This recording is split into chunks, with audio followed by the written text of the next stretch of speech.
certain times.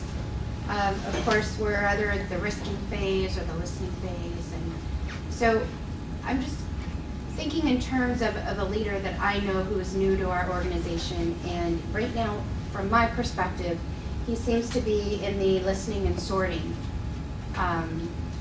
types of areas. And so I'm wondering, and from my perspective, he seems to be more silent in that regard, knowing that he's working, but he hasn't met with us yet. Okay. As an organization, he's been in place now for 2 months, and I'm just kind of wondering, when is he going to approach us? And have you seen that kind of perspective from at that level, at a director level, come in and really try to be? He's probably also at the killing phase too.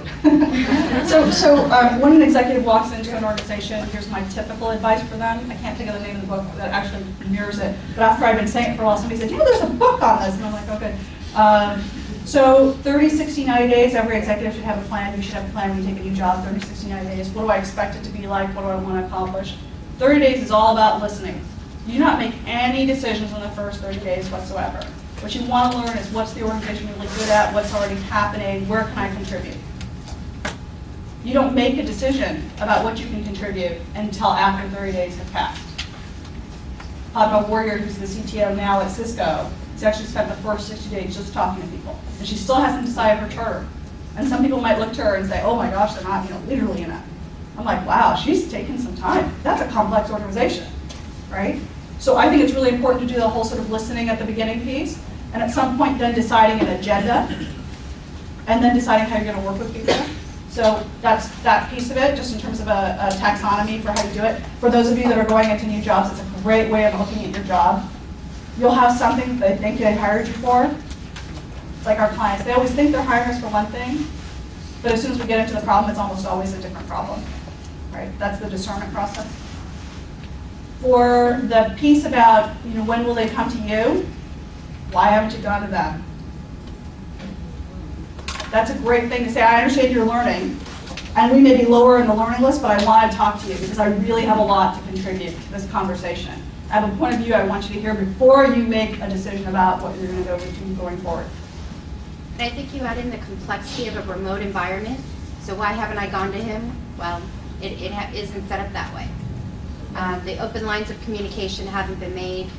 So it's becoming more and more complicated, which is why I even presented today and come forth, because it is something that we on the lower rungs are struggling with.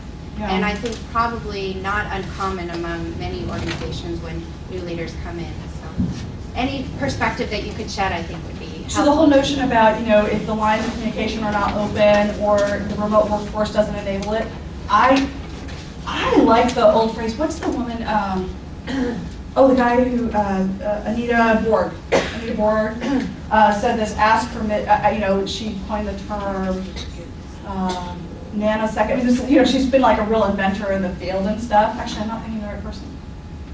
Marsha, who am I thinking of? Rear Admiral? Yeah. And she used to say ask for forgiveness a lot, right? Because every time you ask for permission, I get it.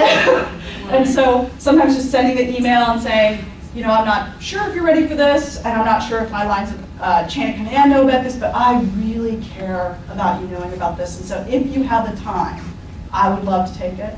That's what email is for. You get to write it a couple different times and then send it. Leave voicemails at 7 p.m., not 7 a.m., 7 p.m. if you want to leave it in a voicemail so it's not as trackable. I've done that. So just find, you got to find your own way. I think nobody ever sits back and waits. Great, passionate leaders have something that they want to share. And so I just think you really got to figure out, instead of sitting back, sit forward is my vocabulary for that. Sit forward. Everything you can go on. Go to a meeting with an opinion. Advocate for ideas. Do great discovery. Let your passion take you there.